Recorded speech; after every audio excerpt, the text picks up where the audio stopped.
ಜನನಿ ಸುದ್ದಿವಾಹಿನಿ ವೀಕ್ಷಕರಿಗೆ ನಮಸ್ಕಾರ. ನಾನು ರಮೇಶ್ ಹೆಗಡೆ ಗುಂಡುಮನೆ. ಮಾರುತಿಪುರ ಶ್ರವಣಕೆರೆಗೆ ಕಾಯಕಲ್ಪ, ಇದು ಸಾರಾ ಸಂಸ್ಥೆಯ ಸಂಕಲ್ಪ. ವಿಶೇಷದೊಂದಿಗೆ ಸುದ್ದಿ. ಸಾಗರದಲ್ಲಿ ಮುಖ್ಯಮಂತ್ರಿಗಳ ರಾಜೀನಾಮೆ ಒತ್ತಾಯಿಸಿ ಬಿಜೆಪಿಯವರ ಪ್ರತಿಭಟನೆ.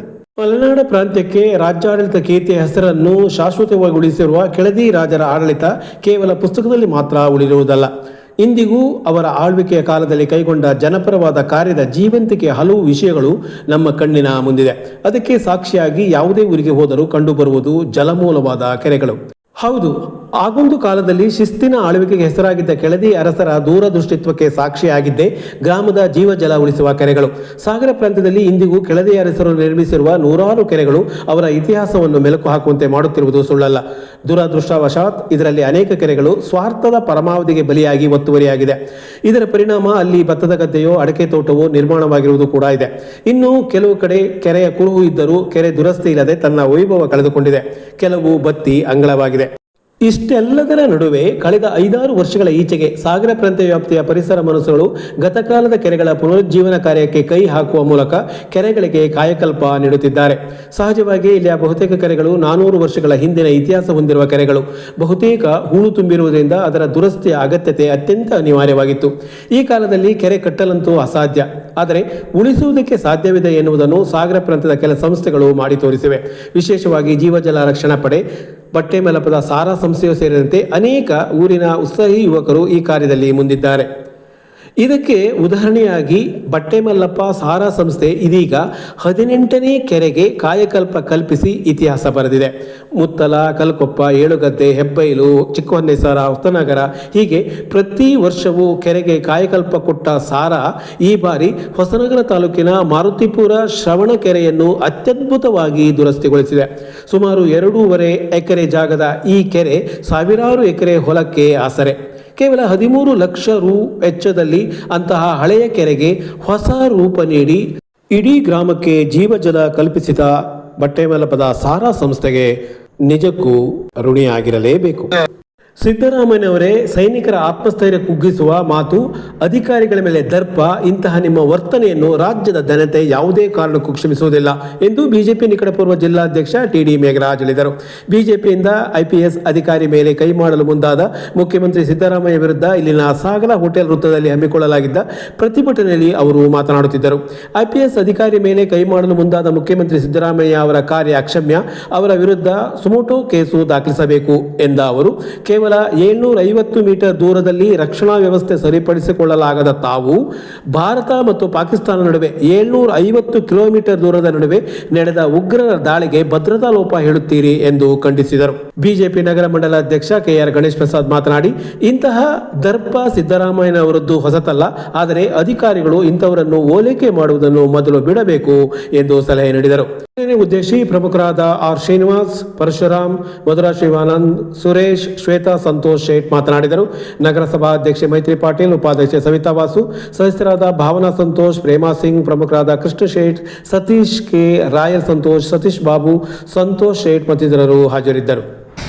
750 ಕಿಲೋಮೀಟರ್ ಭದ್ರತೆಯನ್ನ, ಜೀವವನ್ನ ಪಣಕ್ಕಿಟ್ಟು ಕಾಯ್ತಾ ಇರಬೇಕಿದ್ರೆ ರಾಜಕಾರಣದ ತೀಟೆಗಾಗಿ,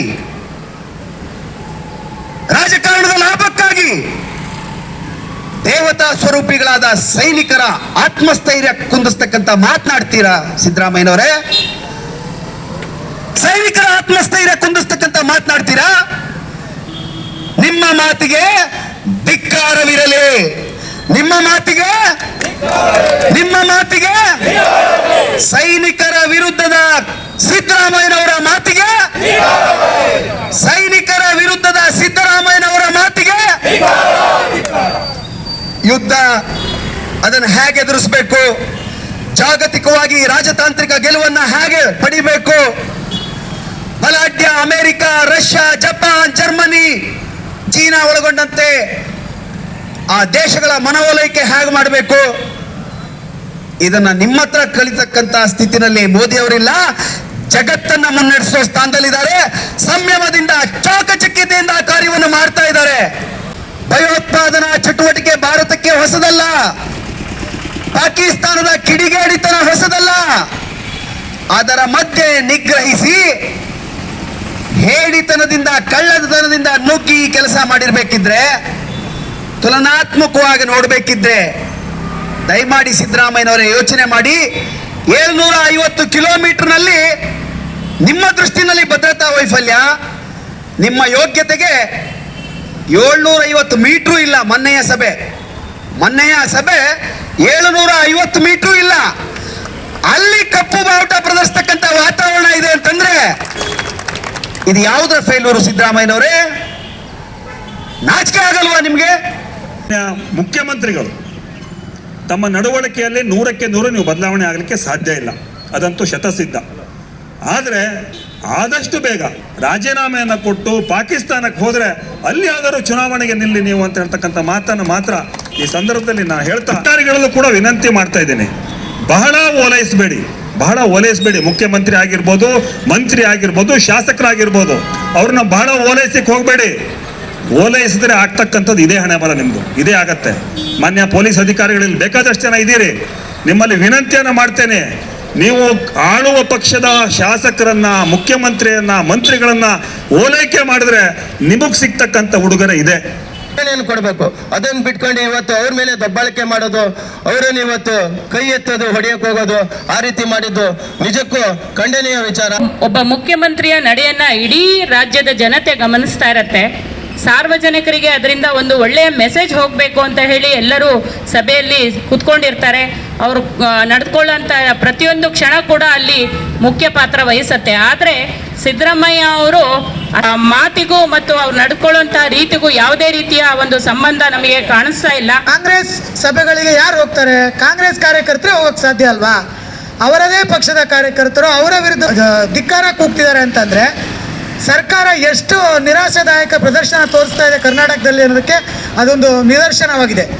ಪ್ರಭುತ್ವದಲ್ಲಿ ಇದೀನ ಅನ್ನೋದನ್ನು ಕೂಡ ಮರ್ತಿದ್ದಾರೆ ಅಂತ ಅನಿಸ್ತಾ ಇದೆ ಸಿದ್ದರಾಮಯ್ಯನವರು.